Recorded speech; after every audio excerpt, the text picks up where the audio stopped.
Hi future affairs. இன்றைக்கான current affairs. நலம் காக்கும் ஸ்டாலின் இந்த திட்டத்தின் கீழே 9.87 லட்சம் பேர் பயனடைஞ்சிருக்கிறதா சொல்லியிருக்காங்க. இது எப்போ ஆரம்பித்தாங்கன்னா ஆகஸ்ட் 2, 2025. ஐஎன்எஸ் சுகன்யா, நேற்று நம்ம ஒரு 2 போர்க்கப்பல் பார்த்தோம். ஐஎன்எஸ் உதயகிரி அப்புறம் ஐஎன்எஸ் விக்ராந்த். இது ரெண்டும் இலங்கைக்கு ஹெல்ப் பண்ணுறதுக்காண்டி போச்சு அப்படின்னு சொல்லி. இப்போது ஒரு 3வது போர்க்கப்பல் போயிருக்கு. அதோட பேர் என்னன்னா ஐஎன்எஸ் சுகன்யா.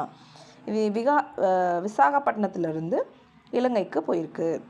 128வது மனதின் குரல் இப்போ நடந்துச்சு. என்னைக்கு அப்படின்னா நேற்று. அப்போது நம்ம மோடி என்ன பேசுனாங்க அப்படின்னா தமிழ் சங்கத்தை பற்றி பேசுனாங்க. நெக்ஸ்ட்டு வேளாண், பொருளாதாரம் இதை பற்றிலாம் பேசியிருக்காங்க. காசி தமிழ் சங்கத்தில் முக்கியமான பொருள் என்ன அப்படின்னு பார்த்தீங்கன்னா எல்லோரும் தமிழ் கற்கலாம், அதுதான் மெயின். அதை பற்றி அவர் பேசியிருக்காரு. நெக்ஸ்ட்டு தேன் உற்பத்தியில் காதி கிரமோத்தியாக் அந்த திட்டத்தின் கீழே 2.25 லட்சத்திற்கு மேலே தேனி பெட்டிகளை விற்பனை செஞ்சுருக்காங்க அப்படின்னு சொல்லி அதையும் அவர் நோட் பண்ணி சொல்லியிருக்காரு. வள்ளலார் பன்னாட்டு மாநாடு 2026 சென்னையில் நடக்குது. நெக்ஸ்ட்டு உலக எய்ட்ஸ் தினம். இன்றைக்கி உலக எய்ட்ஸ் தினம்.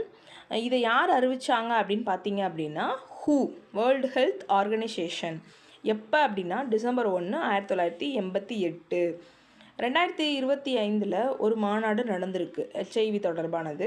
எங்கே அப்படின்னு பார்த்தீங்கன்னா ருவாண்டா அப்படிங்கிற நாட்டில் கிகாலியா அப்படிங்கிற இடத்துல ஜூலையில் நடந்திருக்கு.